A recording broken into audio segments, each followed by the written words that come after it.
ఆదేశించారని ముఖ్యమంత్రి రేవంత్ రెడ్డి ఆదేశించారు. ఈ ప్రక్రియ రాజకీయ నాయకులకు సంబంధించింది కాదని ప్రజల ఓటు హక్కును కాపాడేందుకు అత్యంత కీలకమని అన్నారు. గ్రామీణ ప్రాంతాలలో అవగాహన లేక అమాయకుల ఓట్లు తొలగిపోయే ప్రమాదం ఉందని హెచ్చరించారు.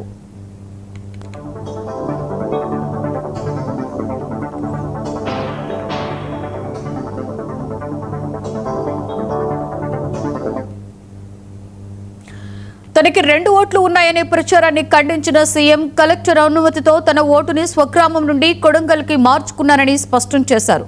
కొడంగల్ చారిత్రకంగా గతంలో కర్ణాటక పరిధిలో ఉండేదని, భాషా ప్రయుక్త రాష్ట్రాల ఏర్పాటు తర్వాత పాలమూరు జిల్లాలో కలిసిందని గుర్తు చేశారు.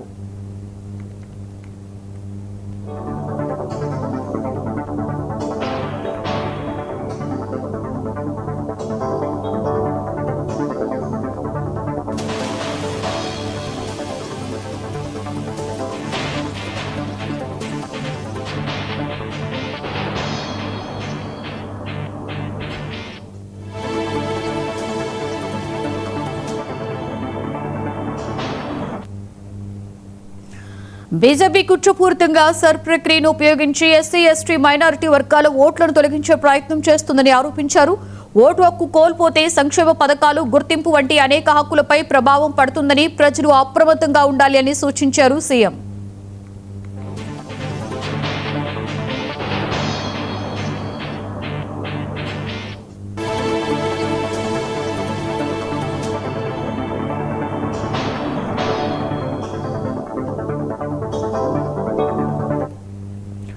బీజేపీలో అంతర్గత విభేదాలు ఉన్నాయని రేవంత్ వ్యాఖ్యానించారు. కాంగ్రెస్ ప్రభుత్వం చెప్పిందే చేస్తుందని, ఇందిరమ్మ ఇళ్లకు 5 లక్షల ఆర్థిక సహాయం ఇవ్వాలని నిర్ణయించామని తెలిపారు. గత బీఆర్ఎస్ ప్రభుత్వం దళారీ వ్యవస్థను ప్రోత్సహించిందని విమర్శించారు.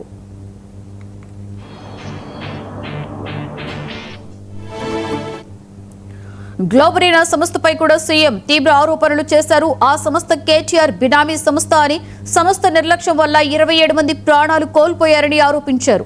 అదే సంస్థ పేరు మార్చుకుని సిబిఎస్ఈ పరీక్షల కాంట్రాక్టులు పొందిందని పేర్కొన్నారు. ఈ వ్యవహారంపై కేటీఆర్ ప్రజలకు క్షమాపణలు చెప్పాలని డిమాండ్ చేశారు. నీట్ కుంభకోణానికి కూడా ఇదే సంస్థకు సంబంధించిన అంశాలు కారణమయ్యాయని ఆరోపించారు.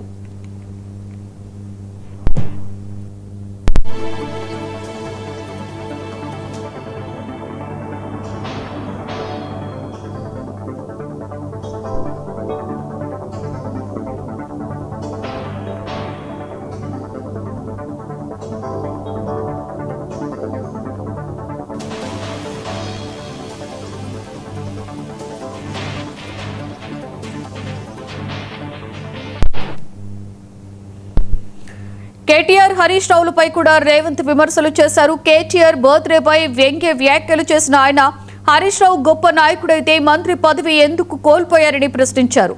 కన్నెపల్లి పంప్ హౌస్ గురించి మాట్లాడుతున్న బీఆర్ఎస్ నేతలు మేడిగడ్డ అంశంపై ఎందుకు మాట్లాడడం లేదని నిలదీశారు.